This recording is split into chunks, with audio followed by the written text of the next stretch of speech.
Hello friends, last lecture में हमने SN2 reaction देखा। इस लेक्चर में हम SN1 reaction unimolecular nucleophilic substitution reaction देखते हैं।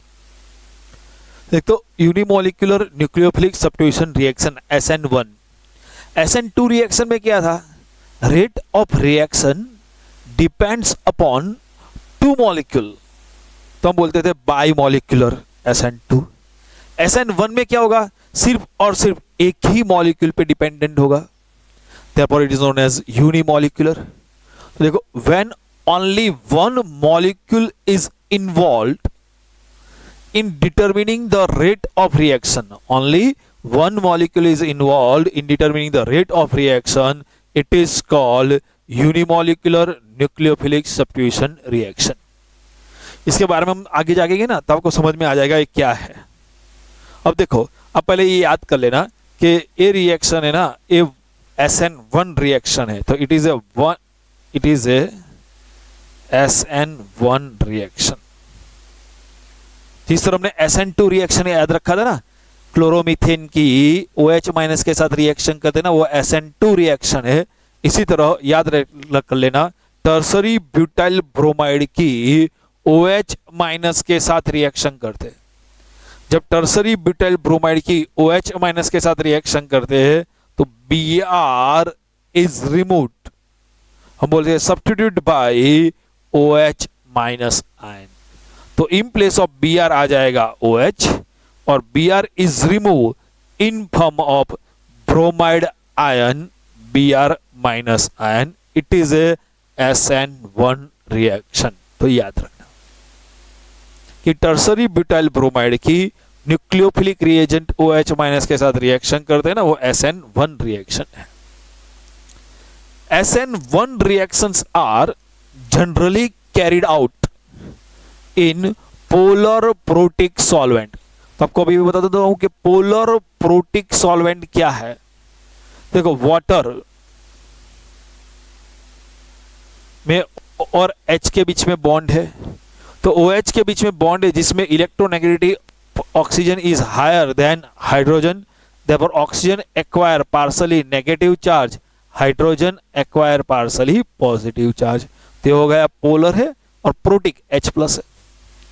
अल्कोहल OH, तो अल्कोहल में OH बॉन्ड है O और H के बीच में। जो OH बॉन्ड है ना, इसमें ऑक्सीजन की इलेक्ट्रोनेगेटिविटी ज्यादा है, हाइड्रोजन की कम है, तो oxygen acquire partially negative charge, hydrogen acquire partially positive charge. हो गया अल्कोहल। वो देखो, पोलर भी है और प्रोटिक भी है।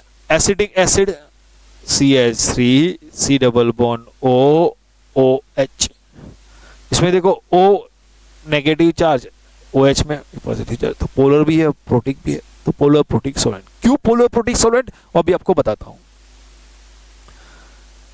तो पहले देखो, हमने क्या अभी तक याद रखना है कि ये रिएक्शन SN1 रिएक्शन है।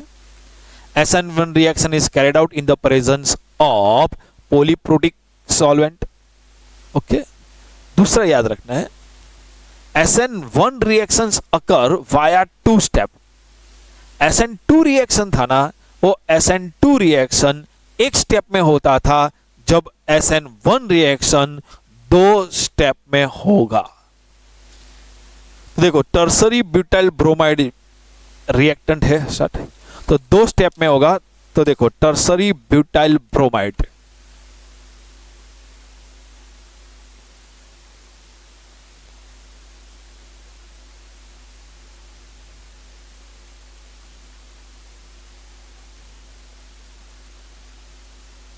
तो देखो इसमें C और Br के बीच में जो बॉन्ड है ना, कोवेलेंट बॉन्ड, इसमें Br की इलेक्ट्रोनेगेटिविटी कार्बन के कंपैरिजन में ज्यादा है। तो sharing electron move towards the Br, therefore Br acquire partially negative charge whereas carbon acquire partially positive charge. तो यहां से हिट्रोलाइटिक क्लेवेज होगा, तो ड्यू टू हिट्रोलाइटिक क्लेवेज दोनों इलेक्ट्रॉन कौन लेके चले जाएगा? Br। तो Br क्या बनेगा? Br माइनस, और एक कार्बन में क्या होगा? उसका इलेक्ट्रॉन चला जाएगा, तो यहां पे इलेक्ट्रॉन की डेफिशिएंसी हो जाएगी, तो प्लस चार्ज हो जाएगा, मतलब कार्बोकैटायन बन जाएगा। और कैसा बनेगा? Planar carbocation. देखो फर्स्ट स्टेप में क्या है? Formation of carbocation. First step में क्या बनेगा? Carbocation intermediates. तो SN2 रिएक्शन में इंटरमीडिएट नहीं बनता था, ट्रांजिशन स्टेट होती थी।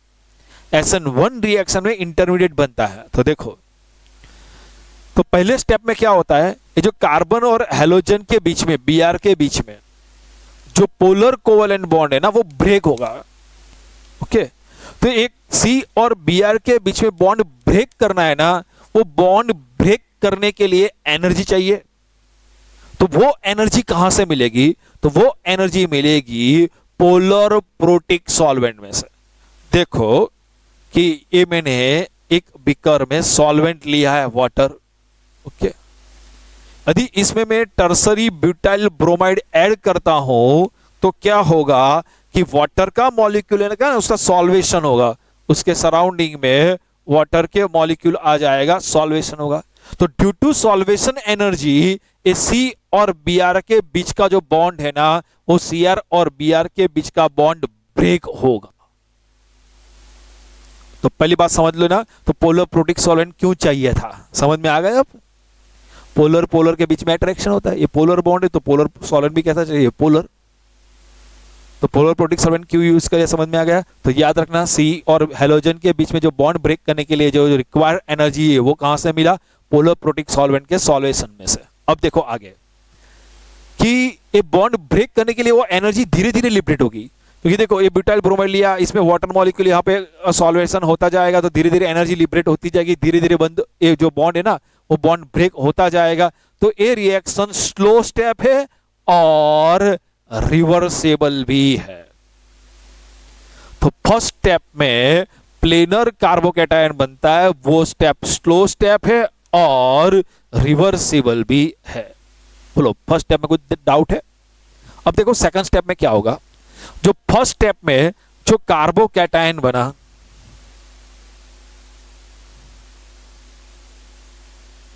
जो फर्स्ट स्टेप में जो प्लेनर कार्बोकैटायन बना ना, न्यूक्लियोफाइल का अटैक होगा। देखो प्लेनर कार्बोकैटायन में न्यूक्लियोफिलिक OH माइनस का अटैक किस तरह होगा?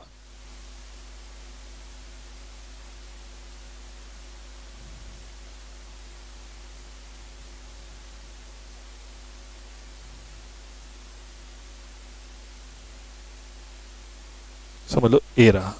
हाँ, ये जो मेरे हाथ में ना, वो कार्बोकैटायन वाला कार्बन है, ये 3CH3 है। अब इस तरह देख लो, क्या? अब OH माइनस, ये न्यूक्लियोफाइल है, OH माइनस, इसका अटैक होगा कार्बोकैटायन पे। तो दो डायरेक्शन से हो सकता है, फ्रंट साइड से, मतलब आपकी साइड से, यहां पे एक प्रोडक्ट मिल गई, ये दूसरा बैकवर्ड साइड से, यहां से। तो दो तरह की प्रोडक्ट का मिक्सर बनता है। देखो आप देखो ना, इस तरह। ओके, बोर्ड पे ये जो डायग्राम है ना, उसको मैंने ऐसे प्लेन में रख दिया आपको, प्लेनर स्ट्रक्चर। अब एक यहां से OH माइनस अटैक होगा तो एक प्रोडक्ट मिल जाएगी, और यहां से अटैक हो जाएगा तो OH माइनस का दूसरी प्रोडक्ट मिल जाएगी। तो दो प्रोडक्ट का मिक्सर मिलता है, दो प्रोडक्ट का मिक्सर मिलेगा। तो जो देखो यहां से एक कार्बोकैटायन पे, प्लेनर कार्बोकैटायन से OH माइनस का अटैक यहां से होगा, तो एक प्रोडक्ट मिल गई, और दूसरा अटैक यहां से हो गया, तो मिक्सर ऑफ प्रोडक्ट मिलेगा। उसके स्टीरियोकेमिकल एस्पेक्ट हमको पढ़ना है, वो बाद में पढ़ेंगे। अभी इतना याद रख लेना कि सेकंड स्टेप में इतना होता है कि OH माइनस का अटैक होगा। अब देखो ये सेकंड स्टेप कैसा होगा।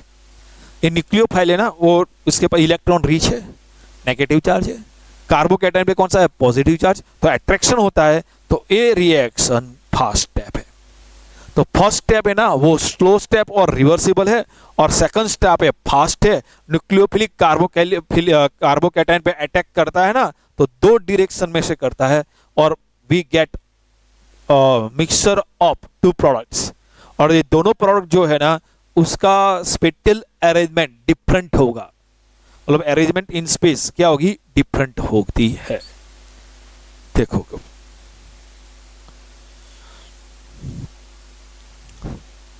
फिर से देख लेते। स्टेप 1,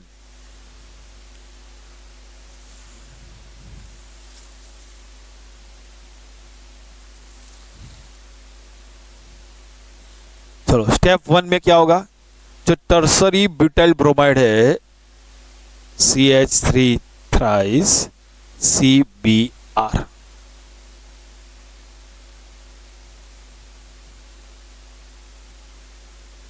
फर्स्ट स्टेप में कार्बन और हेलोजन के बीच में जो पोलर बॉन्ड है वो ब्रेक होगा। वो बॉन्ड ब्रेक करने के लिए एनर्जी रिक्वायर होगी, वो कहां से मिलेगी, पोलर प्रोटिक सॉल्वेंट में से, बाय द सॉल्वेशन। तो धीरे धीरे एनर्जी रिलीज होती जाएगी, धीरे धीरे बॉन्ड ब्रेक होता जाएगा। तो ए स्टेप स्लो स्टेप है। तो धीरे धीरे यहां से बॉन्ड ब्रेक होगा, हिट्रोलिटिक केस होगा, तो Br माइनस बनेगा और ए CH3C+ कार्बोकैटायन बनेगा। वो रिवर्स भी हो सकती है। तो फर्स्ट स्टेप में कार्बोकैटायन बना,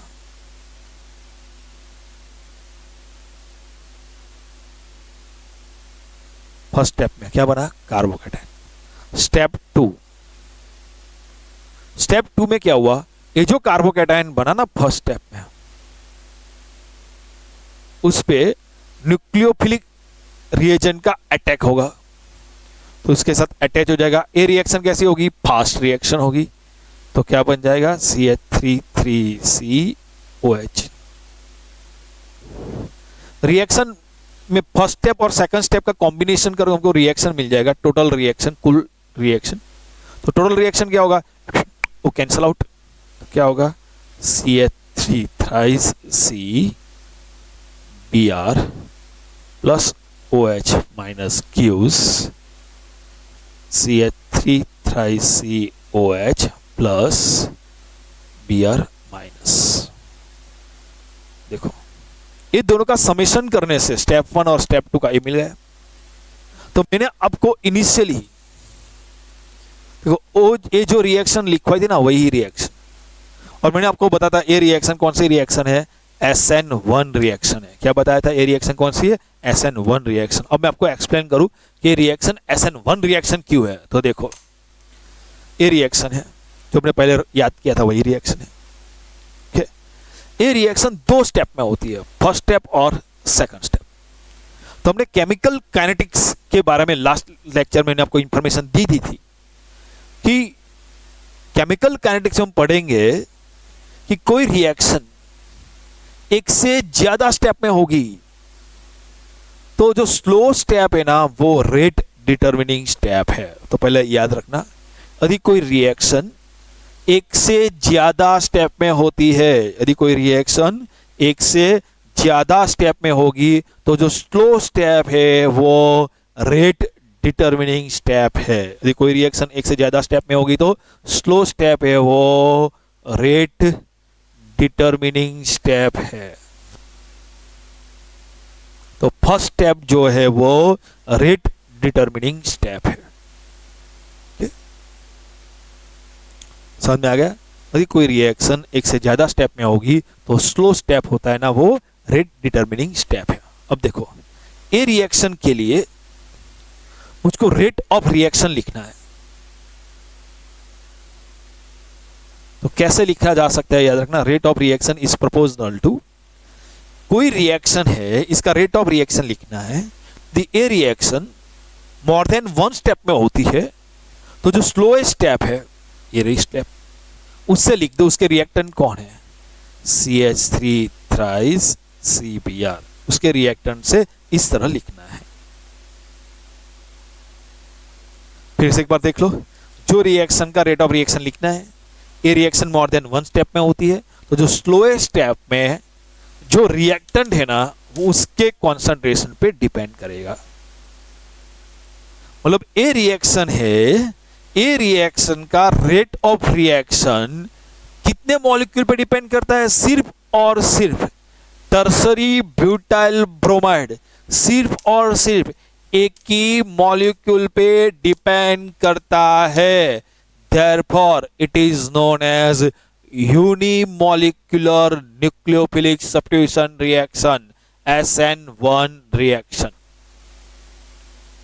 ये reaction rate of reaction nucleophilic SN1 reaction का रेट ऑफ रिएक्शन सिर्फ हैलाइड के कॉन्सेंट्रेशन पे डिपेंड करता है, OH माइनस न्यूक्लियोफिलिक रिएजेंट के कॉन्सेंट्रेशन पे डिपेंड नहीं करता है। अब आपको वो डेफिनेशन सब कुछ समझ में आ जाएगी। देखो,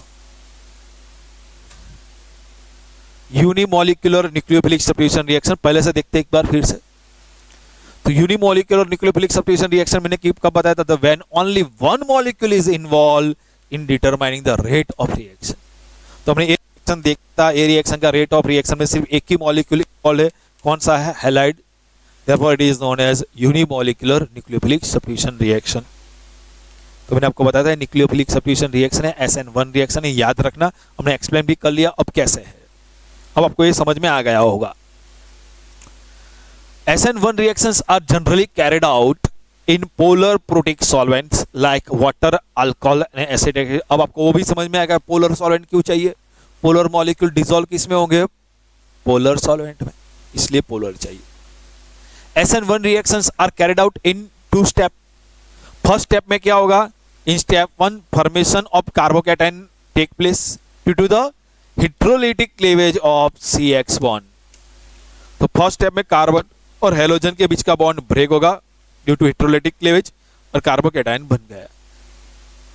इस स्टेप कैसा होगा? स्लो होगा और रिवर्सिबल स्टेप है। स्लो होगा और कैसा है? रिवर्सिबल स्टेप है। देखो, फर्स्ट स्टेप में formation of carbocation intermediates, CBr का बॉन्ड ब्रेक हो गया, स्लो स्टेप है। सेकंड स्टेप में न्यूक्लियोफिलिक यहाँ पे अटैक करेगा। फर्स्ट स्टेप में जो कार्बोकैटायन बना, 2 डिफरेंट रिएक्शन में से कर सकता है। Therefore mixture of 2 products obtain. ये दोनों जो मिक्सचर मिले ना, उसका स्पेक्ट्रल अरेंजमेंट मतलब अरेंजमेंट इन स्पेस क्या होगा? डिफरेंट डिफरेंट होगा। जो 2 स्टेप किए ना, तो देखो 2 स्टेप 1 स्टेप 2, स्टेप 1 स्लो है, स्टेप 2 फास्ट है। दोनों ये तो ये रिएक्शन 2 स्टेप में होती है, तो उसका रेट ऑफ रिएक्शन किस पे डिपेंड करेगा? स्लो स्टेप से। तो स्लो स्टेप से लिख लो, तुमको पता चल जाएगा रेट ऑफ रिएक्शन सिर्फ और सिर्फ टर्सरी ब्यूटाइल ब्रोमाइड पे डिपेंड करता है। Nucleophilic substitution nucleophile agent OH minus पे डिपेंड नहीं करता है। अब देखते हैं कि ये जो रिएक्शन है ना, ये रिएक्शन की रिएक्टिविटी किस पे डिपेंड करती है? तो reactivity of SN1 reaction depends on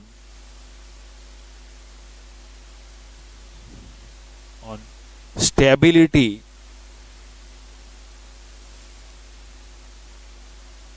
of carbocation। तो reactivity of SN reaction depends on stability of carbocation. Carbocation की स्टेबिलिटी पे डिपेंड करेगा। कार्बोकैटायन की स्टेबिलिटी जितनी ज्यादा होगी, इतनी SN1 रिएक्शन की रिएक्टिविटी ज्यादा होगी। क्यों? देखो, ये जितना कार्बोकैटायन की स्टेबिलिटी ज्यादा होगा, उतना इजीली वो अल्काइल एडेन में से क्या बन जाएगा? कार्बोकैटायन। इतना स्पीडली फर्स्ट स्टेप हो जाएगा, ये तो फास्ट ही हुआ। तो रेट ऑफ रिएक्शन किस पे डिपेंड करेगा? स्टेबिलिटी ऑफ कार्बोकैटायन पे। अब आप याद करो, कार्बोकैटायन में हमने 11 स्टैंडर्ड में पढ़ चुके हैं। तो टर्सरी कार्बोकैटायन की स्टेबिलिटी सबसे ज्यादा है, उससे कम सेकेंडरी कार्बोकैटायन की, उससे कम प्राइमरी कार्बोकैटायन की, और उससे कम मिथाइल कार्बोकैटायन की। अब देखो, टर्सरी अल्काइल एडेन में से टर्सरी कार्बोकैटायन बनता है 3 डिग्री कार्बोकैटायन। यदि सेकेंडरी अल्काइल हैलाइड होता यहाँ पे, तो सेकेंडरी कार्बोकैटायन बनता। यदि यहाँ पे प्राइमरी हैलाइड होता, तो यहाँ पे प्राइमरी कार्बोकैटायन बनता। यदि यहाँ पे मिथाइल क्लोराइड होता, तो यहाँ पे मिथाइल कार्बोकैटायन बनता। मतलब कार्बोकैटायन की स्टेबिलिटी किसमें ज्यादा है? Tertiary carbocation. टर्सरी कार्बोकैटायन किसमें बनेगा? टर्सरी हैलाइड में से। तो हम बोलेंगे रिएक्टिविटी ऑफ SN1 रिएक्शन किसकी सबसे ज्यादा होगी? टर्सरी अल्काइल हैलाइड की ज्यादा होगी। टर्सरी अल्काइल हैलाइड से सेकेंडरी अल्काइल हैलाइड की रिएक्टिविटी कम होगी। सेकेंडरी अल्काइल हैलाइड के कंपैरिजन में प्राइमरी अल्काइल हैलाइड की रिएक्टिविटी कम होगी और सबसे कम होगी मिथाइल हैलाइड की रिएक्टिविटी कम होगी। तो याद रखना SN1 रिएक्शन के लिए जो सीक्वेंस है वो SN2 रिएक्शन से जो सीक्वेंस है ना उससे रिवर्स है, उल्टा है। तो SN2 और SN1 एक दूसरे की रिएक्टिविटी डिफरेंट है। यहां पे टर्सरी अल्काइल की रिएक्टिविटी सबसे ज्यादा है और SN2 में टर्सरी अल्काइल की रिएक्टिविटी सबसे कम है। तो SN1 रिएक्शन की रिएक्टिविटी किस पे डिपेंड करता है, याद रखना, स्टेबिलिटी ऑफ कार्बोकैटायन। कार्बोकैटायन की जितनी स्टेबिलिटी ज्यादा होगी उसका SN1 रिएक्शन का रेट ऑफ रिएक्शन ज्यादा होगा, उसकी रिएक्टिविटी ज्यादा होगी। देखो एलाइलिक एंड बेंजाइलिक हैलाइड्स, यदि एलाइलिक हैलाइड्स और benzylic halides show high reactivity towards the SN1 reaction. याद रखना allylic and benzylic halides, allylic and benzylic halides show high reactivity towards the SN1 reaction. क्यों? Because alkyl halides और benzylic halide से जो carbocation बनता है वो स्टेबलाइज होता है, स्टेबल होता है ड्यू टू रेजोनेंस। क्यों? देखते हैं। देखो ये एलाइलिक हैलाइड है,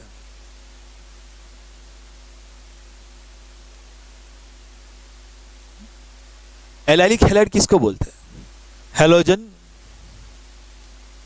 जो कार्बन के साथ अटैच है वहां पे sp3 हाइब्रिडाइजेशन होता है। तो हैलोजन जो कार्बन के साथ अटैच है वहां पे sp3 हाइब्रिडाइज कार्बन है और वो कार्बन कार्बन डबल बॉन्ड के साथ अटैच है तो हम बोलेंगे वो एलाइलिक हैलाइड है। ओके, देखते हैं यहां पे। अब ये एलाइलिक हैलाइड में देखो क्या होता है, एक कार्बन और हैलोजन के बीच का बॉन्ड ब्रेक हो जाएगा तो X माइनस और एक प्लस कार्बोकैटायन बन जाएगा। तो ये एलाइलिक कार्बोकैटायन। अब एलाइलिक कार्बोकैटायन में क्या होता है? रेजोनेंस होता है। तो क्या होता है देखो, ये डबल बॉन्ड का इलेक्ट्रॉन पेयर यहां से यहां पे आ जाए, यदि इसका डबल इलेक्ट्रॉन पेयर यहां से यहां पे आ जाता है तो क्या होता है वो देखो। यहां पे कार्बन और कार्बन के बीच में क्या है? Double bond. तो कार्बन और कार्बन के बीच में जो डबल बॉन्ड है कन्वर्ट इनटू सिंगल बॉन्ड, क्योंकि इलेक्ट्रॉन पेयर यहां से यहां पे आ गया तो यहां पे double bond convert into single bond, और यहां पे सिंगल बॉन्ड से ये था एक इलेक्ट्रॉन पेयर यहां पे आ गया तो यहां पे क्या हो जाएगा? Double bond. क्या फर्क पड़ता है देखो, ये इलेक्ट्रॉन पेयर में एक कार्बन एक इस कार्बन था, एक इस कार्बन का था, ये दो इलेक्ट्रॉन यहां पे आ गया तो एक कार्बन ने अपना ए इलेक्ट्रॉन लॉस कर दिया तो कार्बन पे क्या हो जाएगा? प्लस। एक कार्बन को कुछ फर्क नहीं पड़ा, यहां पे इलेक्ट्रॉन की शेयरिंग की थी वो यहां पे इलेक्ट्रॉन की शेयरिंग कर लेगा देखो। लेकिन एक कार्बन को फर्क पड़ेगा क्योंकि यहां से इलेक्ट्रॉन पेयर यहां पे आएगा तो एक गेन करेगा, गेन करेगा तो क्या होगा? माइनस। ऑलरेडी प्लस है और माइनस होगा तो जीरो, मतलब कुछ लिखना नहीं है यहां पे। तो ये बन गया स्ट्रक्चर 1, ये बन गया स्ट्रक्चर 2। ये दोनों एक दूसरे में कन्वर्ट होते रहते हैं। तो ये समझो कि वापस यहां से यहां पे हो गया, फिर स्ट्रक्चर 1, फिर यहां से वापस आएगा तो structure 1 convert into structure 2, structure 2 convert into structure 1, एक दूसरे में कन्वर्जन होता रहता है तो एनर्जी क्या होगी? डिक्रीज होगी। एक दूसरे में जो कन्वर्जन होता है ना, structure 1 convert into structure 2, structure 2 convert into structure 1, it is known as resonance. तो ड्यू टू द रेजोनेंस एक दूसरे में कन्वर्जन होता रहता है तो एनर्जी क्या होती है? डिक्रीज होती है। तो स्टेबिलिटी क्या होगा? इंक्रीज होगा। समझ लेना। तो एलाइलिक हैलाइड स्टेबिलिटी इंक्रीज होती है, स्टेबिलिटी क्या होती है? इंक्रीज होती है। और कार्बोकैटायन की स्टेबिलिटी इंक्रीज होती है तो उसका रेट ऑफ रिएक्शन क्या होगा? ज्यादा होगा। अब यहां पे देख लो बेंजाइलिक हैलाइड में क्या होगा। बेंजाइलिक हैलाइड में देखो हैलोजन जो कार्बन के साथ अटैच है वो कार्बन में sp3 हाइब्रिडाइज है और वो कार्बन डायरेक्टली बेंजीन रिंग के साथ अटैच है तो ये बेंजाइलिक हैलाइड। यदि ये बॉन्ड ब्रेक हो जाएगा तो हैलोजन निकल जाएगा, ये प्लस, ये बन जाएगा बेंजाइलिक कार्बोकैटायन। अब बेंजाइलिक कार्बोकैटायन में रेजोनेंस होता है तो बेंजलिक कार्बोकैटायन में रेजोनेंस होता है, क्या होता है, ए इलेक्ट्रॉन पेयर यहां से यहां पे आ जाए। अब यदि ए इलेक्ट्रॉन पेयर यहां से यहां पे आ जाती है तो ये सिंगल बॉन्ड किस में कन्वर्ट हो जाएगा, डबल बॉन्ड में।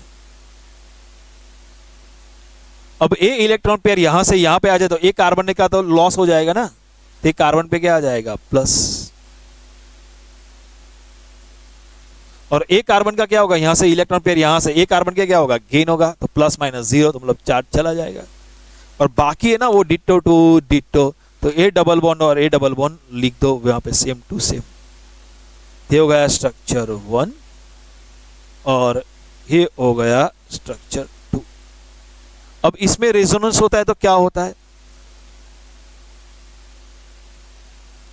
अब इसमें रेजोनेंस होता है तो यहां से जो इलेक्ट्रॉन पेयर है ना वो यहां पे आ जाता है। अब यहां का इलेक्ट्रॉन पेयर यहां पे आ जाएगा, जो यहां पे डबल बॉन्ड है वहां पे क्या हो जाएगा, सिंगल बॉन्ड।